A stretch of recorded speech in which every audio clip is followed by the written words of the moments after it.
Wala lang, mag-umpisa. Twins. Ang laki ng kita ko noon.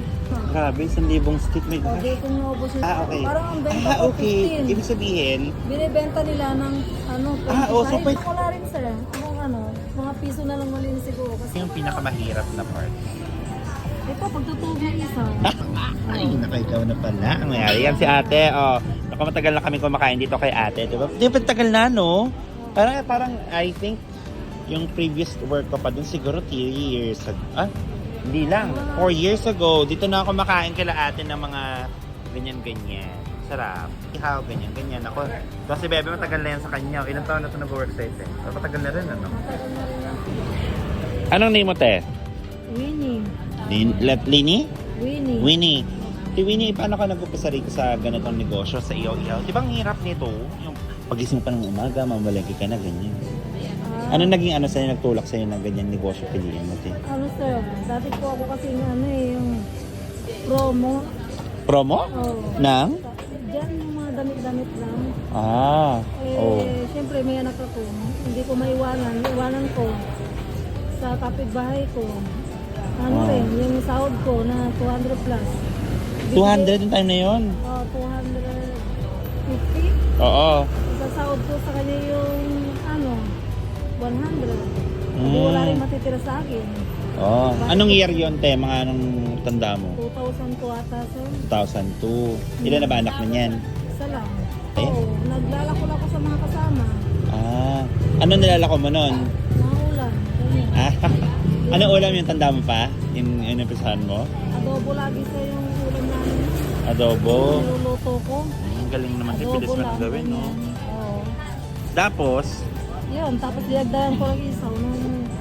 sa ito ka na talaga nag-upisa sa isa o ganyan-ganyan. Oo, kasi yung anak ko, iniiwanan ko lang sa labas ng, dito lang yung labas ng, ano, tapat lang. Kasi hindi naman dito ang pwesto ko, yung sa kalsada lang. Bigyan ko lang upuan, ganyan. Kaming dalawa lang. Tapos, ano yung moment na, oy, okay pala tong ano okay pala to. Noon, sir. Kasi ang isaw noon, 10 piso lang, kinukuha ko sa, ano, sa Uniwide. May nagbabagsak. Uniwide? Dito sa dating mall dyan? Okay.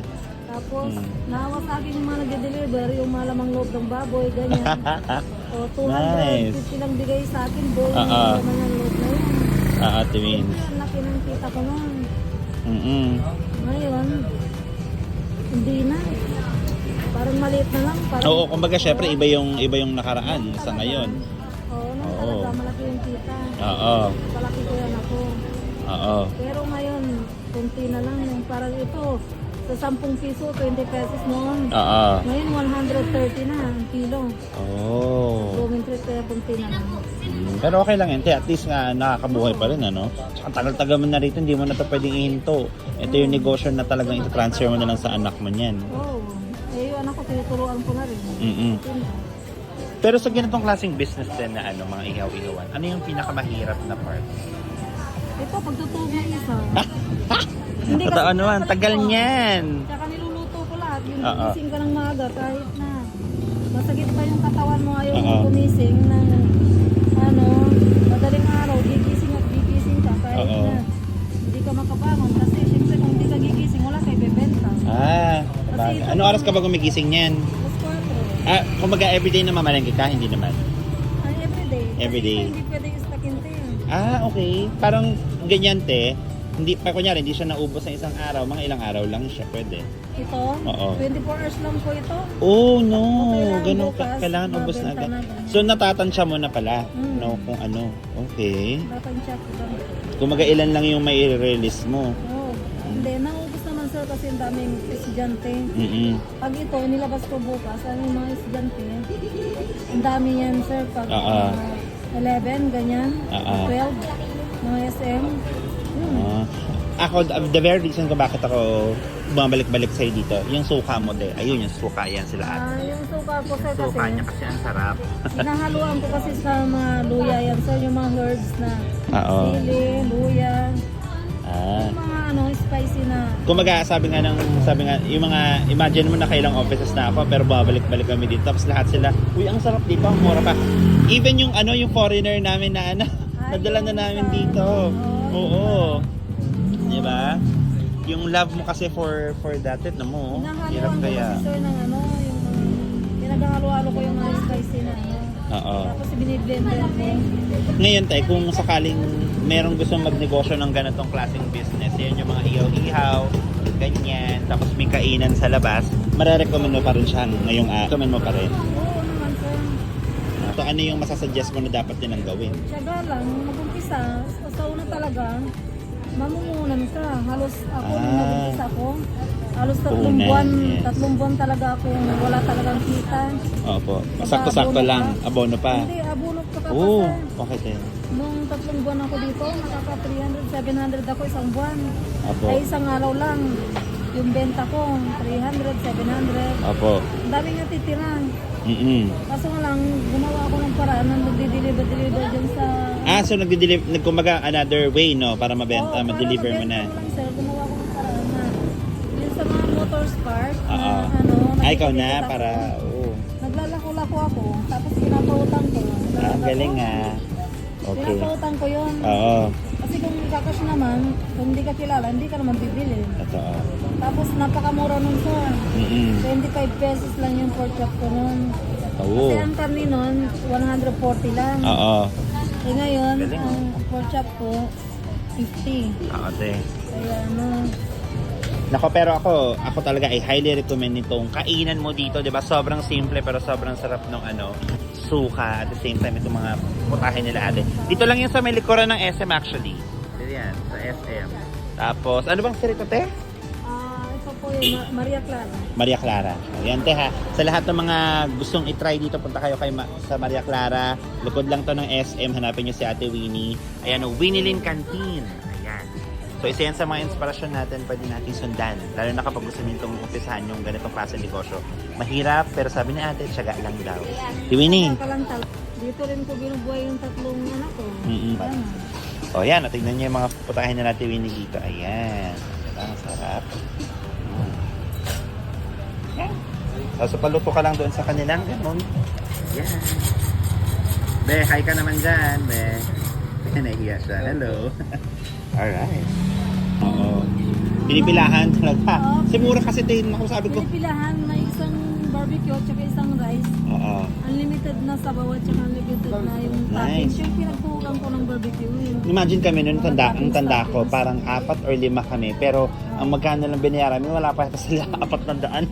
So ang dami-dami na namin nakain. Kaya ako sabi ko sa inyo, try nyo yan. Ano, pag estudyante, Oo. na ano, yun lang pinipilahan sa akin kasi tuwan-tuwa sila kasi natatapikin sila ng yung mga toppings, kumbaga yung mga ibang toppings, kumbaga may menudo ako.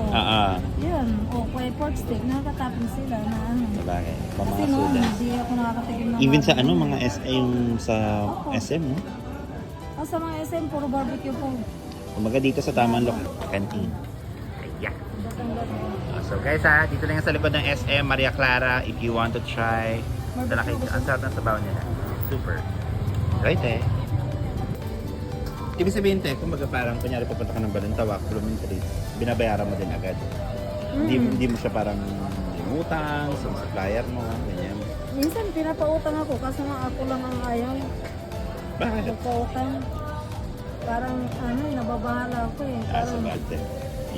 parang nakakabahala. Ayaw ko may inisip akong utang. Pero talaga mismo. May lahat ng mga putahe na yan. Anong pinaka-ano dyan? For example, kung masasabi mo na pinakamaganda na tutubuin ng mga gumaya sa'yo na pumasok sa ganyan. Isaw ba? O... Wala na rin isaw eh. Halos lahat. Pero ang mabili dyan sa barbecue. Barbecue talaga. Sila baka yung tubo, medyo maliit lang. Maliit lang ang tubo ko sa barbecue sir. Parang ang patong ko lang doon. 3 or 2. Oh my gosh! Oo, 3 or 2. Pero kung 4. nakaubos ka man lang ng 1,000 sir sa isang araw, okay na rin. Tapos may Bagay. free na. Parang wala rin sir. Mga piso na lang mali na siguro kasi may sabaw, tapos may unlimited na 3 toppings. Hindi niyang kahirap, no? Talagang, minsan sa isang pala, piso na lang ang tubuin mo. Oh my gosh! Asukal kasi ngayon, 80 na eh. 80 Imagine pesos mo, na eh. tutusukin mo ng isang ganyan, tapos lulutuin mo pa ng ganyan, may tao ka pa, may mga kwenta ka pang ganyan, di ba? Tapos, O ay ito, 5 piso. oh. Kung ganito ha, saan ka pa kaya makakakita ng 5 piso? Oh, wala Dapat na. ano na to eh, 7 o 8. Bakit naman kasi, sa bagay, kasi nga, syempre, Gusto ko lang kasi sir, mabilis lang. Siyempre Mabilis yung mga lang. estudyante kasi na walang pera. Tama na, naman. ano, kasi kung ang mga estudyante sama-sama sila, tapos kung baga sa isang estudyante makakuha ng 2 barbecue, sa bagay. kanin, ganun, doon na ako gumagawa. Tsaka at the same time, babalikan ka talaga nila kapag ganun, Oo, pag yun lang, mura ka, binabalikan no? ko. Oo, kaya kung sa 1,000 ay isang estudyante, maubos mo. O di may 2,000 ka na. Kung maubos mo Sabagay. 1,000, kung 2 piso. ang Like kuha mo. 1,000 stick, eh? Mm, Wow. ano. Grabe, 1,000 stick, may O di kung naubos yun sir. Oo. Di, ano na, may malinis ka 1,000. Mm. Out na yung mga uling-uling, ganyan. Ayun nga, no, mga uling-uling pa pala. Uling, ganyan. Kasi kung malinis na 3, pagkukumputin mo sa stick. Mm. So yung piso, kung pasahod mo, yung mga, ano, mga expenses. Grabe. Ano kasi yung 1,000? Pero at the moment, nag-renta ikaw dito te ngayon. Oo. Nakukuha naman siya. Yung mga, Oo naman. Ayun sa mga ano, may makabili talaga sa iyo. Siguro ang challenge lang sa inyo, paano mas mapadami pa yung umorder, no? Tama ka. At least pinasok mo yung ano, yung delivery, no? Marami akong ano, delivery sa mga umorder sa akin na minsan 200, ay 300 pieces. Stick. Stick. Tapos, Sabagay, kaya. Kunyari pag may mga araw-araw event. may 70. Ah, Ganyan. 70 ano, stick. Hindi, araw-araw yun na regular customer ko. gano'n na. Oo. Baka niya? Ano yun kinakain nila? I mean, Ano yan, sir? pangpahan? Ba't 7 dami naman? Ano yan, sir? Binibenta din nila. Okay. Parang ang benta ko, Okay. 15. Ibig sabihin, Binibenta nila ng ano, 25. so pwede pala. Pwede yung gawin yun. Kunyari, may mga gustong mag-business ng ganito. Imbes na gawin pa nila, sa'yo na lang. Kuha na lang sila. Kasi kung gagawa sila, yung ano, mas mataas pa yung ano nila. So, nga, te. Yung una nila. Like, ano usually yung mga binibili nila, yung mga madamihan, yung barbecue. Okay. Ganon. So, parang for example, sa barbecue, magkano pwedeng kunin, tapos magkano pwedeng ipatong nila. Pinapatungan nila, sabi nila, pinapatungan nila ang 5 pesos. Minsan yung iba 10 pesos. Kasi Kasi dinadala masarap pa talaga ng, barbecue mo, literal. Wala ano, akong masabi dinadala talaga. pa ng Shangri-La. Yung mga ano doon. Oh my God.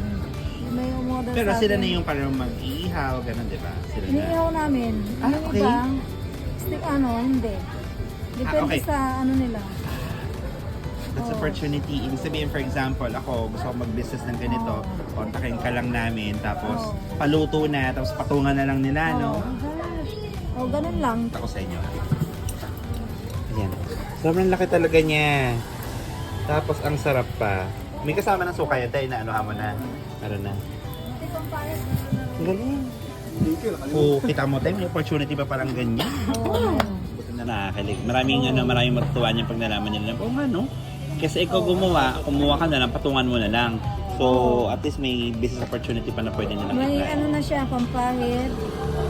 Na ano yung mantika, may suka na. Iyaw na nila, depende sa kanila. Bigyan no? Kumbaga, yung iba din. Oo. Kumbaga kung ano. Iba So, rin siya. ano ba meron kayo dito tayo ulit? Ano to mga to? Ayun Verb. na, ganun. Tenga, leeg, may hotdog, tapos may tiempo. Yan. Ito naman natitira siya. Oo. Galing. Galing nakakatuwa. Hindi na lang yung natitira. Yan. Pero, tsaka, 40. mm Ang ganito siya. Tsaka gusto ko dito sa ano mo, sa business mo, Winnie, yung customer service mo din. Diba? Nakikipag-close ka sa mga customers mo. Yun ang importante doon. Para balikan ka nila. Yan, sir, ganito. Oo. Yan. 40 pesos yung ganito. Oo. Yan. Yan ganyan sa 40. Mura na, malaki pa. Gusto ko yun O, ayan ha guys ha. Try nyo na lang pag ano. O yan o. Ako lang mag-asa niyan ha. Pero ganyan ka lang kakainin ko. Sarap. Ayan.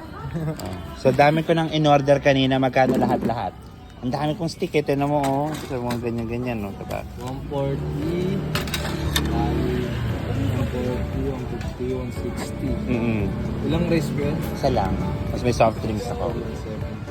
70, 190. 190 lang. Can you imagine? Ang dami-daming stick of nakain. Ako, may take out pa ako. Ako pa to. May free dugo pa. Oh, may pridugo. May pridugo pa. Kaloka. O, yan guys. Dito lang yan kay Ate Winnie. Yan. Winnie Canteen.